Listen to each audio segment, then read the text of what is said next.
Baik, kita akan lanjutkan kembali yang bagian terakhir, yaitu sifat koligatif larutan ya. Jadi fenomena sifat koligatif larutan ini ya banyak kita temukan dalam kehidupan kita sehari-hari. Nah, contohnya ada nelayan ya, nelayan yang mengawetkan ikan. Jadi kalau misalnya nelayan melaut kemudian mengawetkan ikannya kan pakai es batu ya. Nah, es batu tersebut ditambahkan sejumlah garam. Agar apa? Agar temperaturnya menjadi lebih dingin. Nah, kemudian ada contoh lain misalnya pedagang es ya yang menjual dagangannya dan es batunya itu dicampur dengan garam. Nah, tujuannya dengan adanya pencampuran garam ini agar suhunya menjadi lebih dingin. Nah, hal ini menunjukkan adanya sifat koligatif larutan. Jadi, pada bab ini kita akan bahas berbagai jenis sifat koligatif larutan ya. Jadi sifat koligatif larutan itu ada 4. Yang pertama ada penurunan tekanan uap, ada kenaikan titik didih, penurunan titik beku, dan tekanan osmotik ya. Oke. Nah, kata koligatif ya. Koligatif ini berasal dari kata Latin yaitu colligere yang berarti berkumpul bersama. Itu secara bahasa. Lalu secara istilah, sifat koligatif larutan ini artinya adalah sifat larutan yang tidak bergantung pada jenis zat terlarut, tetapi hanya bergantung pada jumlah partikel zat terlarut dalam larutan. Ya, jadi sifat koligatif ini hanya bergantung pada jumlah partikel zat terlarut dalam larutan. Dan sifat koligatif ini nanti akan dibedakan menjadi 2 jenis, yaitu sifat koligatif larutan untuk larutan yang non-elektrolit dan sifat koligatif untuk larutan yang elektrolit. Oke. Nah, perlu kita ingat kembali ya teman-teman bahwa pembentukan suatu larutan dari zat terlarut dan pelarut sedikit sekali berpengaruh pada sifat kimia zat terlarutnya. Tetapi ketika zat terlarut tadi dicampur dengan pelarut yang membentuk larutan, maka yang akan sangat berubah adalah sifat fisisnya. Makanya kita bahas nih sifat fisis larutan. Nah, mari kita perhatikan diagram fase berikut ini ya. Nah, oke. Ini adalah diagram fase yang menunjukkan sifat koligatif larutan berupa penurunan tekanan uap, kenaikan titik didih, dan penurunan titik beku ya. Jadi mari kita perhatikan bahwa garis yang hitam itu adalah pelarut dan garis merah putus-putus itu adalah larutan ya. Nah, dari gambar ini, dari diagram fase ini, diagram fase pelarut air ini ya, menunjukkan adanya ini ya fenomena.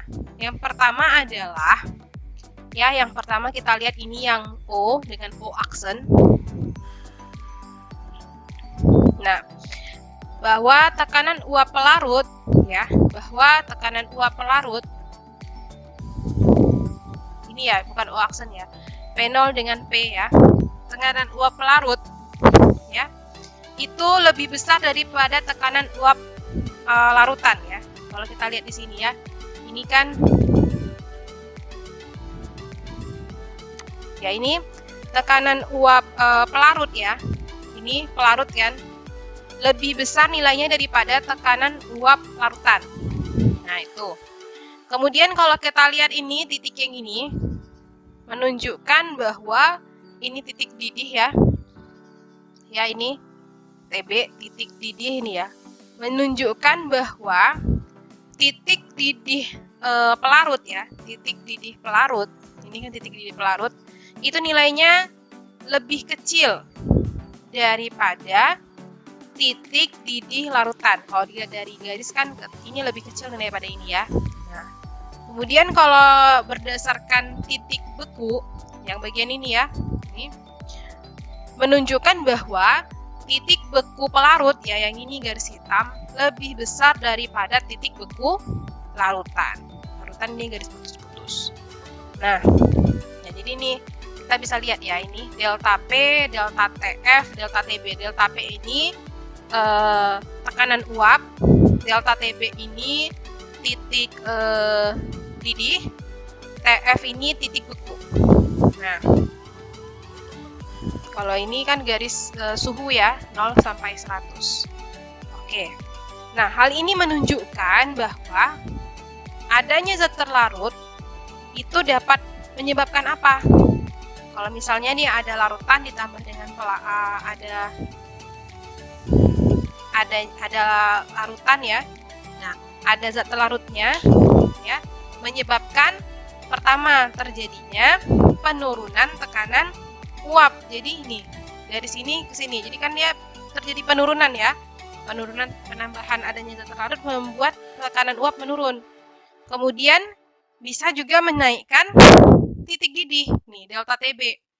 Kemudian bisa menyebabkan penurunan titik beku delta TF. Nah, sifat-sifat inilah yang kemudian disebut dengan sifat koligatif larutan.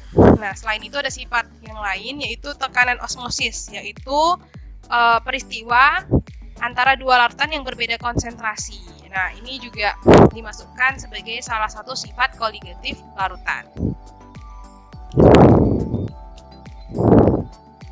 Nah, untuk kita membahas lebih lanjut mengenai sifat koligatif larutan, ini kita harus paham ya, yang satuan-satuan konsentrasi yang sudah kita bahas pada pertemuan sebelumnya, yaitu molalitas, persen massa, molaritas, kemudian fraksi mol. Jadi kita harus paham itu terlebih dahulu. Jadi silahkan buka terlebih dahulu pembahasan tentang satuan-satuan konsentrasi tadi.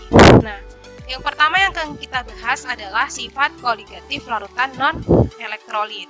Apa itu larutan non-elektrolit? Ya, larutan non-elektrolit adalah larutan yang tidak dapat menghantarkan arus listrik. Nah, zat terlarut dalam larutan non-elektrolit itu tidak berubah, tidak terurai menjadi ion-ion. Makanya tidak bisa menghantarkan arus listrik. Nah, kita bahas yang pertama, penurunan tekanan uap ya, untuk sifat koligatif larutan yang non-elektrolit. Nah, pertama akan kita bahas apakah itu tekanan uap. Oke, nah, apabila suatu zat cair ya dimasukkan dalam suatu wadah tertutup, maka zat tersebut akan menguap. Nah, jumlah cairannya akan berkurang, sedangkan jumlah uap akan bertambah. Jadi misalnya ada suatu cairan, kita panaskan, maka jumlah cairannya berkurang, sedangkan uapnya bertambah. Nah, semakin bertambahnya uap, maka molekul-molekul akan saling bertabrakan dan kembali ke bentuk cairan lagi, mengalami kondensasi. Jadi kalau misalnya kita masak air dalam wadah tertutup kan penguapan. Kemudian karena sudah sampai molekulnya saling bertabrakan, maka berkondensasi, kembali bentuk uap tadi menjadi cair lagi ya. Nah, proses penguapan dan pengkondensasian akan terus berlangsung sehingga dicapai kesetimbangan. Nah, pada saat setimbang ya, laju penguapan dan laju kondensasi akan sama. Dengan demikian, jumlah molekul yang keluar atau masuk dalam cairan atau uap akan sama, sehingga jumlah cairan dan uap akan menjadi konstan. Nah, molekul-molekul dalam keadaan uap ini akan menimbulkan tekanan ya. Jadi kalau kita masak air kan ada tekanan kan. Nah, tekanan uap pada saat kesetimbangan disebut dengan tekanan uap jenuh, atau bisa juga dikatakan dengan tekanan uap aja. Ya. Sebentar, ada gambarnya nggak?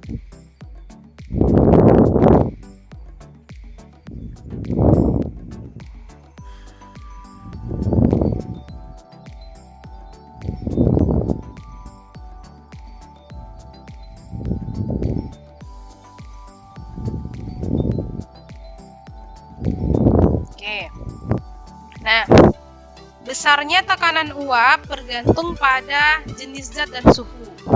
Zat yang memiliki tekanan uap tinggi berarti mudah menguap atau istilahnya volatil. Contoh yang volatil ini misalnya alkohol dan eter ya. Itu tekanan uapnya tinggi, jadi gampang menguap. Nah, sedangkan zat yang tekanan uapnya rendah itu artinya sukar menguap atau istilahnya non-volatil. Misalnya adalah air, glikol, dan gliserol ya. Nah, sekarang kita masuk ke pembahasan tentang penurunan tekanan uap. Nah, Pertanyaannya yang pertama, apakah yang akan terjadi jika suatu zat terlarut dilarutkan pada suatu pelarut? Nah, yang terjadi adalah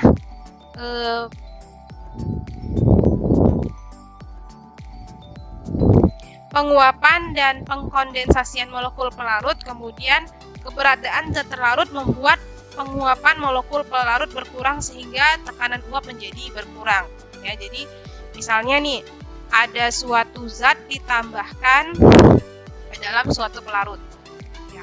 Awalnya pelarut tadi tekanan uapnya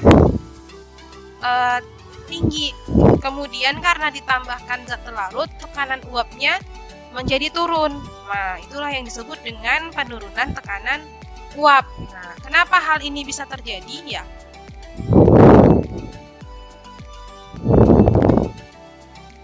karena molekul zat terlarut dan molekul pelarut akan saling tarik-menarik ya. Jadi, molekul pelarut dengan zat terlarut akan saling tarik-menarik.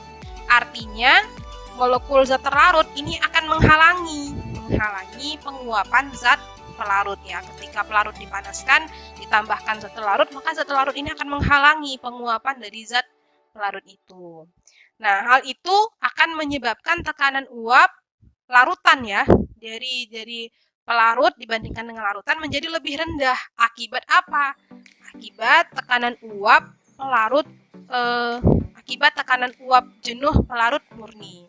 Jadi, selisih antara tekanan uap pelarut murni dan tekanan uap larutan itu yang disebut dengan penurunan tekanan uap atau dilambangkan dengan delta P.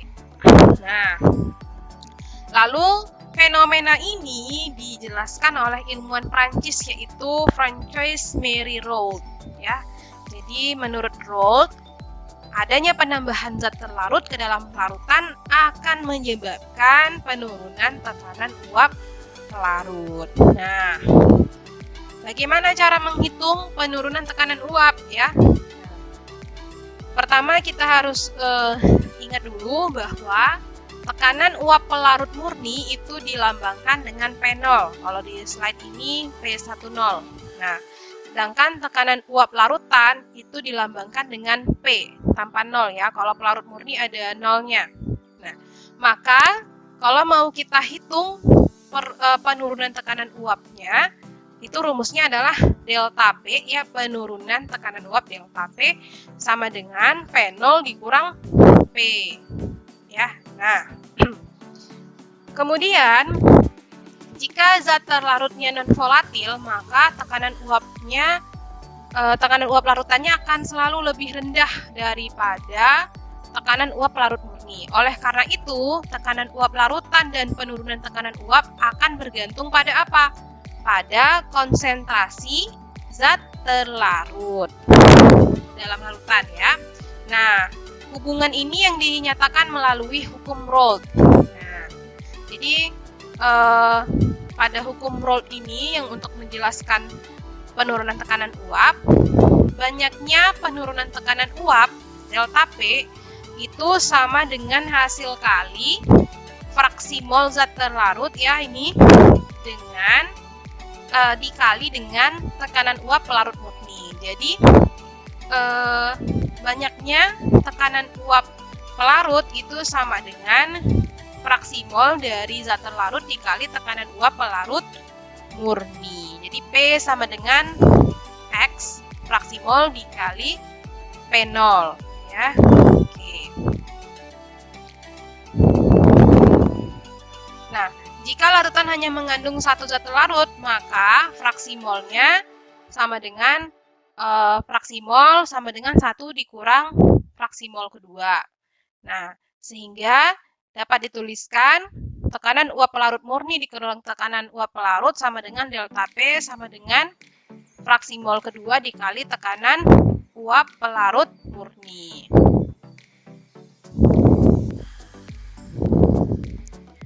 Nah, jadi ini adalah persamaan untuk menyatakan penurunan tekanan uap ya.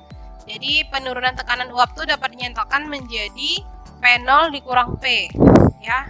Nah, kemudian P itu sama dengan fraksi mol pelarut dikali P0. Nah, kemudian XP tadi adalah 1 dikurang XT. XP itu fraksi mol pelarut, XT adalah fraksi mol zat terlarut dikali P. Nah, sehingga nanti hasilnya adalah delta P penurunan tekanan uap itu sama dengan fraksi mol zat terlarut dikali dengan P0, yaitu tekanan uap pelarut murni.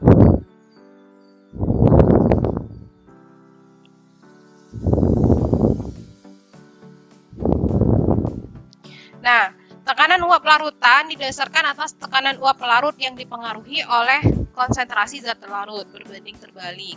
Kemudian gaya tarik-menarik antar partikel itu juga berbanding terbalik. Dan suhu serta energi kinetik molekul akan berbanding lurus. Ya, berikut ini adalah contoh soal ya untuk penurunan tekanan uap. Nah,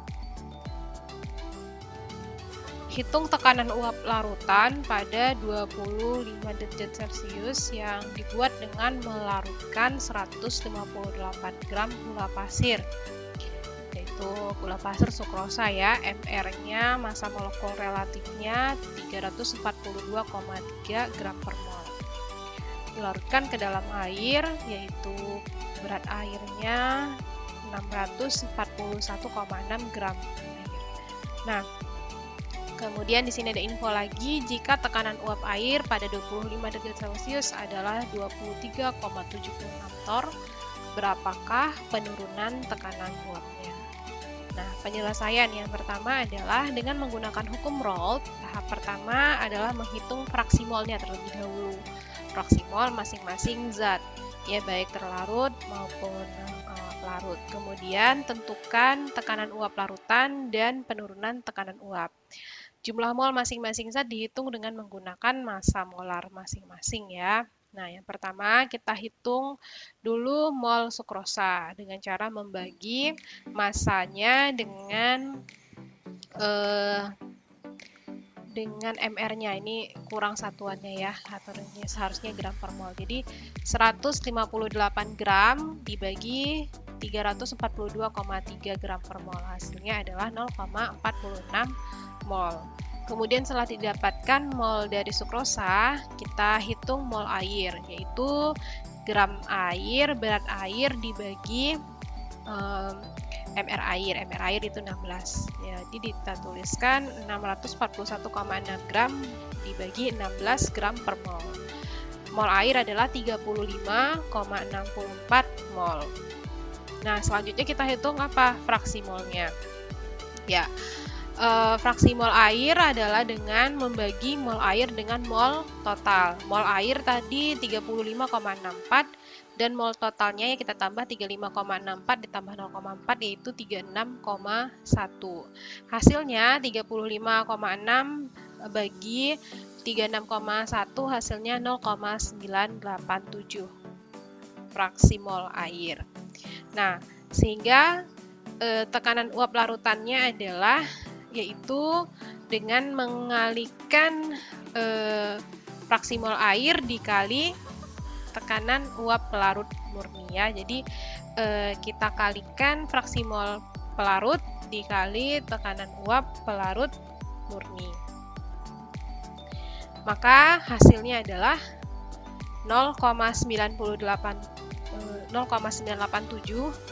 dikali tekanan uap pelarut murninya 23,76 torr.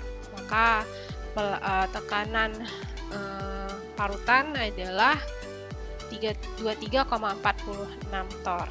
Nah, jadi tekanan uap air turun dengan adanya penambahan gula.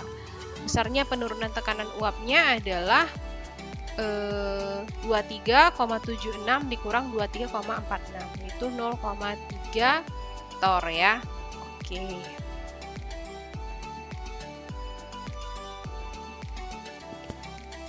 Nah, sebelum kita masuk ke pembahasan tentang kenaikan titik didih dan penurunan titik beku, maka kita bahas terlebih dahulu apa itu titik didih dan titik beku ya. Titik didih adalah titik di mana air mendidih, sedangkan titik beku adalah titik di mana air mulai membeku, ya. Dan titik didih terjadi pada saat tekanan uap larutan sama dengan tekanan udara luar.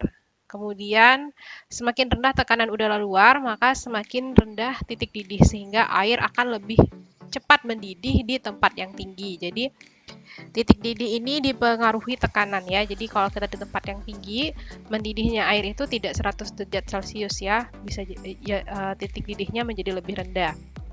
Nah, ini adalah perbedaan menguap dan mendidih. Nah, kalau menguap itu adalah perubahan fase dari cair menjadi uap. Sedangkan kalau mendidih itu adalah tahapan di mana naik dan pecahnya uap air ke permukaan air. Nah, kalau menguap itu terjadinya pada seluruh bagian air, sedangkan mendidih hanya terjadi pada permukaan air. Kemudian menguap itu akan terjadi pada suhu berapapun, sedangkan mendidih hanya akan terjadi pada saat sudah mencapai titik didih.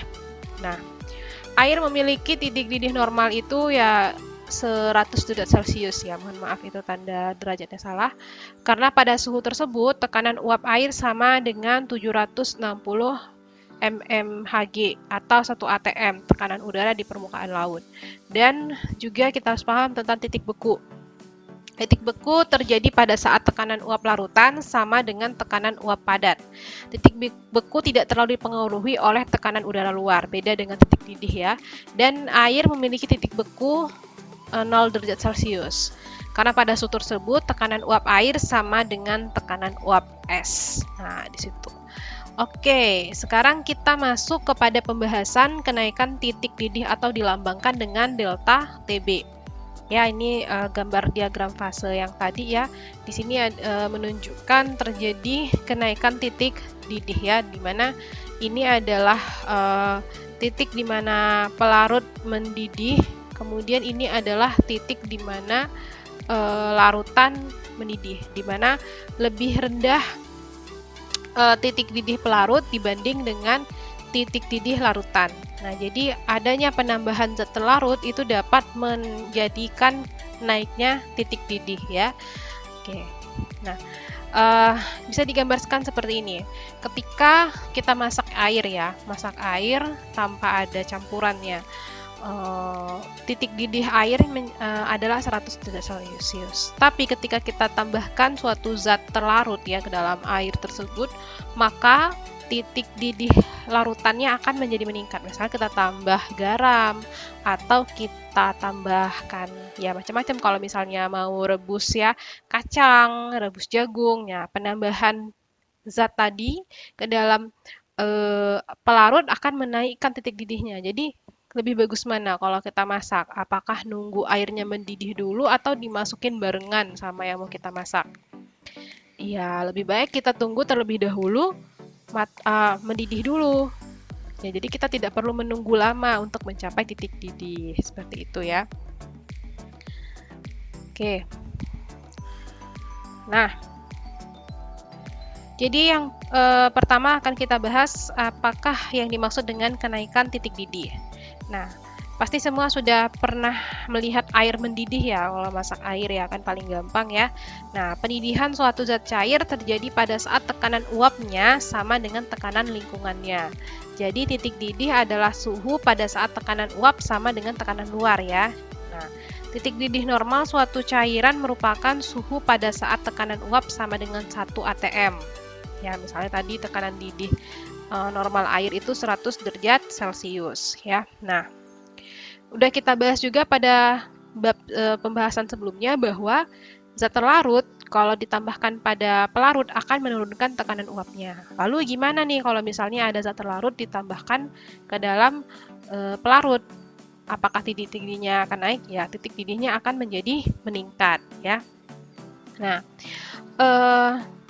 jadi delta TB atau kenaikan titik didih ya itu adalah titik didih larutan TB dikurang titik didih pelarut murni. TB dikurang TB 0 ya, titik didih pelarut murni. TB 0. Nah, lalu bagaimana kita menghitung kenaikan titik didihnya?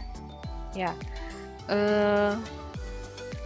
delta TB itu sama dengan KB dikali molalitas ya. Nah, jadi kenaikan titik didih itu tergantung pada konsentrasi zat pelarut ya. Untuk larutan encer, kenaikan titik didih sebanding dengan kemolalannya.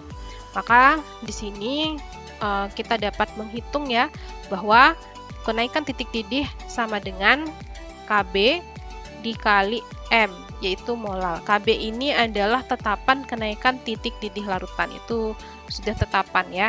Kalau misalnya mau lihat itu di buku-buku ada KB dari masing-masing zat ya, zat pelarut. Oke. Nah, untuk menghitung molal itu bisa sama dengan gram per mr molal ya, mol ya dikali 1000 per massa pelarut. Ya, nah jadi kalau untuk menghitung kenaikan titik didih ini yang diperlukan adalah molalitas ya. Nah, KB dari beberapa contoh zat pelarut ya, itu ada air 0,52, alkohol 1,19, eter 2,11, kloroform 3,99, benzena 2,5, aseton 1,67, asam asetat 3,07. Dan titik didih masing-masing pelarut tadi juga ada datanya ya, air 100 derajat Celcius, alkohol 78,5, dan paling rendah ini ada 17,8 asam asetat. Jadi gampang ya untuk mencapai titik didihnya asam asetat.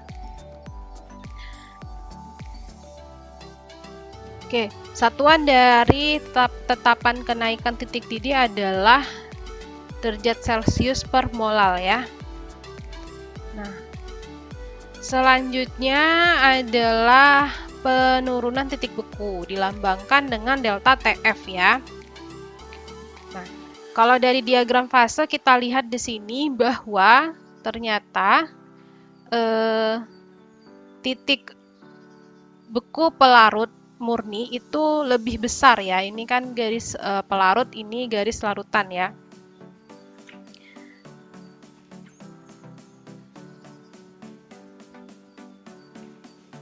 Ya, ini garis pelarut, ini garis larutan. Di sini menunjukkan bahwa titik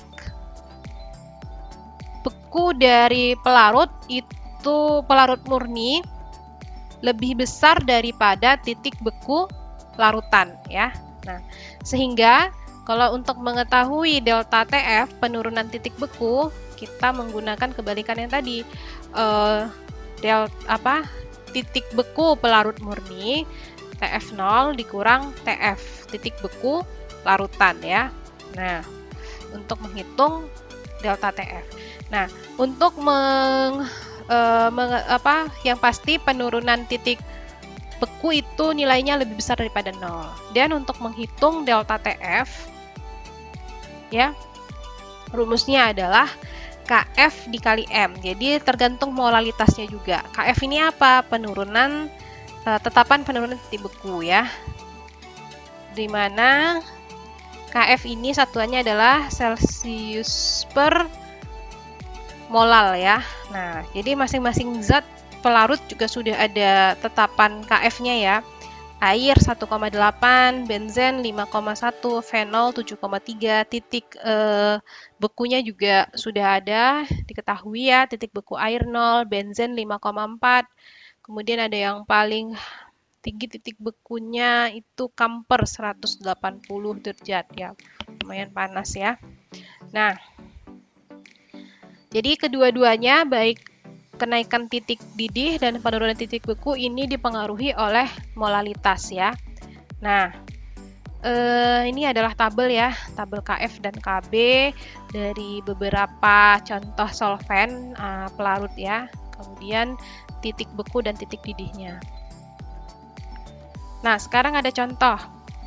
Berapakah titik beku suatu larutan yang mengandung 478 gram etilena glikol, ini berupa anti beku, dalam 3.202 gram air. Massa molar etilena glikolnya adalah 62,1 gram. Oke, jadi yang ditanya di sini adalah titik beku.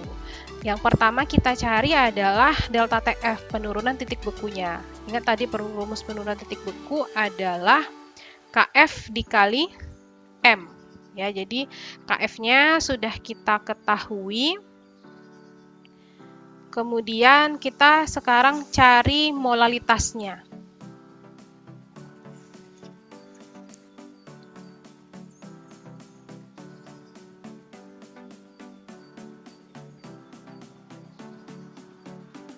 Ya. Nah, KF air adalah 1,86 derajat Celcius per molal, dan molal itu rumusnya adalah mol zat terlarut per massa pelarut.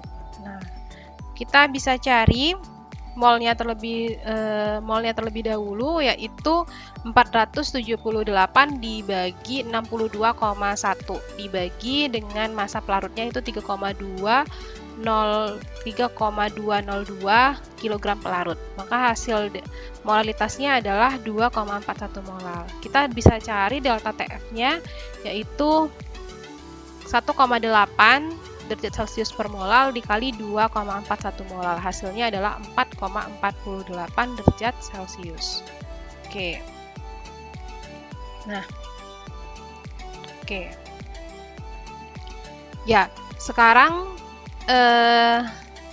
untuk mencari TF-nya berarti 0 dikurang 4,48, maka hasilnya TF ya kenaikan titik bekunya menjadi min 4,48 derajat Celcius. Kemudian kita akan bahas tentang tekanan osmosis atau osmotik ya. Nah, apakah yang dimaksud dengan tekanan osmosis ya? Nah, jadi ini ada gambar ya. Misalnya ada dua jenis larutan yang konsentrasinya beda ya, ada A dan B ya. Konsentrasinya beda. Kemudian antara kedua larutan ini dipisahkan dengan namanya selaput membran permeable. Ya, ini adalah selaput membran permeable. Nah, apa yang akan terjadi? Nah, larutan dan pelarut yang dipisahkan oleh membran semi-permeable, maka molekul pelarut ini akan lebih banyak bergerak menuju larutan. Akibatnya, volume larutan akan meningkat dan perbedaan tinggi cairan yang terbentuk pada kesetimbangan membuat tekanan yang disebut dengan tekanan osmotik ya. Jadi ini ada pergerakan nanti dari yang perbedaan konsentrasi ya antara pelarut dengan larutan ya. Jadi karena di sini pure solvent ini solution ya, terjadi perbedaan konsentrasi sehingga dari pelarut murni ini akan bergerak ke larutan. Nah, kemudian karena ada pergerakan ini maka akan membentuk kesetimbangan yang juga nanti akan membuat adanya tekanan osmosis atau tekanan osmotik. Nah, ini. Nah, tekanan osmosis juga dapat dimaksudkan sebagai tekanan yang diperlukan untuk mencegah adanya osmosis. Nah, jadi ini tekanan osmosis ini dimaksudkan sebagai tekanan yang untuk mencegah adanya peristiwa osmosis ini, perpindahan dari konsentrasi tinggi ke konsentrasi tinggi ke konsentrasi yang lebih rendah. Nah, jadi selaput membran permeable ini hanya dapat dilalui oleh molekul pelarut ya, tapi tidak dapat dilalui oleh molekul zat terlarut. Jadi yang bisa melewatinya hanya pelarut. Nah, molekul-molekul pelarut akan merembes dari larutan yang encer ke yang lebih pekat. Mohon maaf tadi ya, yang encer ke yang lebih pekat. Jadi dari yang encer ke konsentrasi yang lebih pekat. Akibatnya volume larutan dengan konsentrasi tinggi akan semakin bertambah, sedangkan larutan dengan konsentrasi rendah akan berkurang jadinya ya, karena ada proses perpindahan tadi. Proses perpindahan molekul pelarut dari larutan encer ke larutan yang lebih pekat, itu tadi yang disebut dengan peristiwa osmosis. Nah, peristiwa osmosis ini akan mencapai suatu kesetimbangan. Hal ini akan ditandai dengan apa? Perubahan volume larutan. Perbedaan volume dua larutan pada saat kesetimbangan menghasilkan suatu tekanan yang disebut dengan tekanan osmosis. Tekanan osmosis juga dapat diartikan tadi ya sebagai tekanan yang diberikan untuk mencegah terjadinya peristiwa osmosis, yaitu mencegah perpindahan molekul pelarut ke larutan. Oke. Lalu bagaimana cara menghitung tekanan osmosis?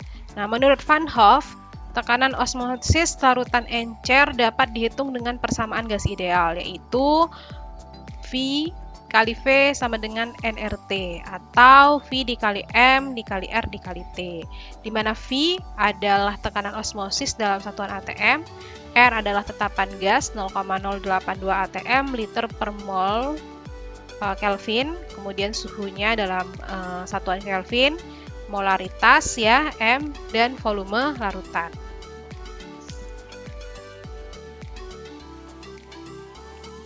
Ya.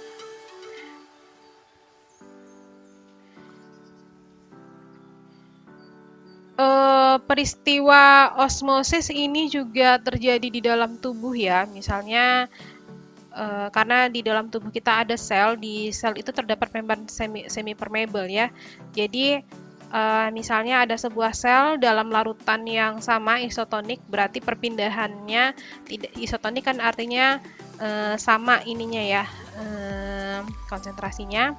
Jadi gampang perpindahan dari molekul zat terlarut dengan pelarutnya. Sedangkan kalau misalnya tiba-tiba larutannya hipotonik, maka nanti selnya bisa mengembang. Kemudian kalau selnya larutannya hipertonik ya, maka sel akan mengkerut.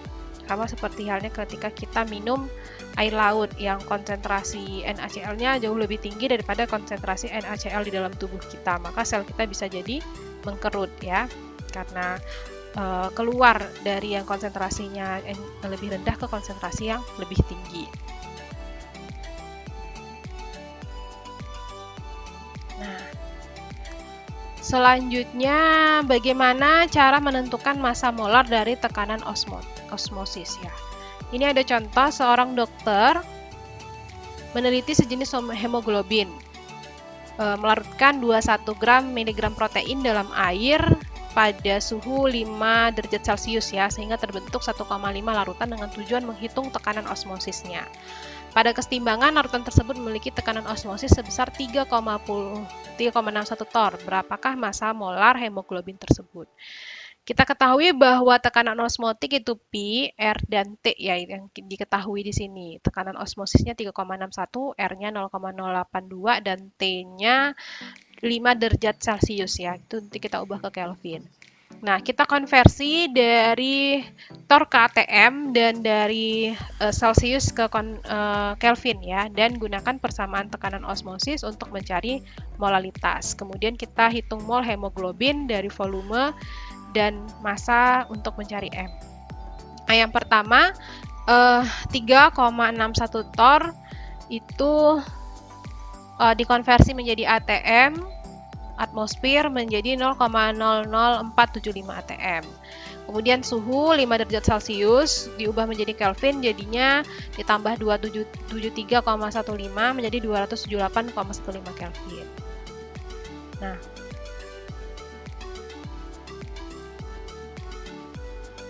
kemudian nanti setelah diperoleh ini, maka kita dapat menghitung ini molaritas. Dari molaritas ini kita dapat menghitung molnya ya.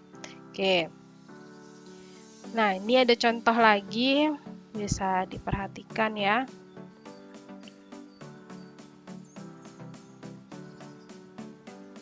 Bisa diperhatikan nanti.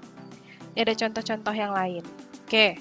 Sekarang kita masuk ke sifat koligatif larutan non-elektrolit ya. Nah, sifat koligatif tadi adalah sifat yang bergantung pada banyaknya partikel zat terlarut dalam larutan dan tidak bergantung pada jenis partikel pelarut. Nah, lalu apa sih yang membedakan antara sifat koligatif elektrolit dengan zat non-elektrolit? Nah, bedanya adalah larutan elektrolit itu terurai menjadi ion-ion dalam larutan. Dengan demikian, satu senyawa elektrolit terpisah menjadi 2 atau lebih partikel bila dilarutkan. Nah, ingat yang kita gunakan untuk sifat koligatif ini adalah partikel zat terlarut. Jadi contohnya nih, misalnya ada NaCl yang merupakan zat elektrolit terurai menjadi 2 ion, Na dan Cl, Na positif dan Cl min. Jadi sifat koligatif 0,1 M larutan NaCl itu akan 2 kali lebih besar dibandingkan dengan 0,1 M larutan yang mengandung zat non-elektrolit seperti sukrosa ya. Jadi akan beda ya, kalau zat non-elektrolit tidak terurai, terionisasi, jadi tidak ada faktor ionisasi di situ. Kalau zat non-elektrolit kita harus perhatikan bahwa ada 2 ion yang terbentuk seperti itu. Nah, jadi di sini ada namanya I, yaitu faktor Van Hoff yang didefinisikan sebagai jumlah partikel sebenarnya dalam larutan setelah penguraian per jumlah satuan rumus semula terlarut dalam larutan. Jadi, I kalau untuk larutan non-elektrolit itu nilainya harus 1, sedangkan kalau seperti elektrolit kuat, NaCl, KNO3, I-nya 2 ya. Untuk elektrolit kuat seperti Na2SO4, MgCl2, I-nya adalah 3. Nah, oke. Namun pada kenyataannya ya, sifat koligatif larutan elektrolit biasanya lebih kecil daripada yang diperhitungkan karena konsentrasinya yang lebih tinggi. Gaya elektrostatiknya juga berpengaruh sehingga kation dan anion saling tarik-menarik. Satu kation dan satu anion yang terikat oleh gaya elektrostatik dinamakan pasangan ion. Pembentukan satu pasangan ion dapat menurunkan jumlah partikel dalam larutan sebanyak 1 mengakibatkan berkurangnya sifat koligatif. Nah, ada tabel nih yang menunjukkan nilai I yang diukur secara percobaan ya. Ya, ini tadi penjelasannya ya. Nah, ini adalah nilai I dari ini ya, pengukuran ya. Kalau diukur itu sukrosa I-nya 1, dihitung juga 1, berbeda juga dengan HCl 1,9, dihitung itu 2. Nah, ini tadi penjelasannya ya tentang yang elektrolit dan non-elektrolit. Ada perbedaan di sini ya, karena jumlah partikel untuk zat non-elektrolit itu lebih banyak. Jadi ada faktor Van Hoff di situ. Jadi tadi rumusnya sama aja dengan zat non-elektrolit, tapi nanti ada faktor Van Hoff-nya. Oke. Apakah ada contoh soal? Ya, ini rumus-rumusnya ya. Nah, ini menghitung sifat koligatif zat larutan elektrolit.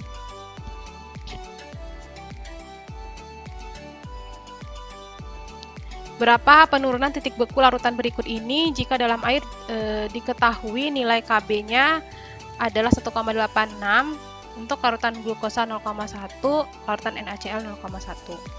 Nah, kita harus identifikasi glukosa itu non-elektrolit, NaCl itu elektrolit. Sehingga kita tinggal masukkan aja ke dalam rumus ya. Untuk zat yang non-elektrolit itu glukosa diperoleh delta Tb-nya 0,186 derajat Celcius. Sedangkan NaCl ini merupakan elektrolit, berarti jumlah partikelnya menjadi 2 mol ya, karena ada 2 partikel di situ. Sehingga I dikali M dikali Kb, sehingga delta Tb-nya 0,372 derajat Celcius. Oke, nah terakhir ini ada soal juga tentang sifat koligatif larutan, bisa dikerjakan ya. Oke, sampai di sini pertemuan dan pembahasan kita mengenai sifat fisis larutan. Semoga bisa memberikan manfaat bagi teman-teman semua. Assalamualaikum warahmatullahi wabarakatuh.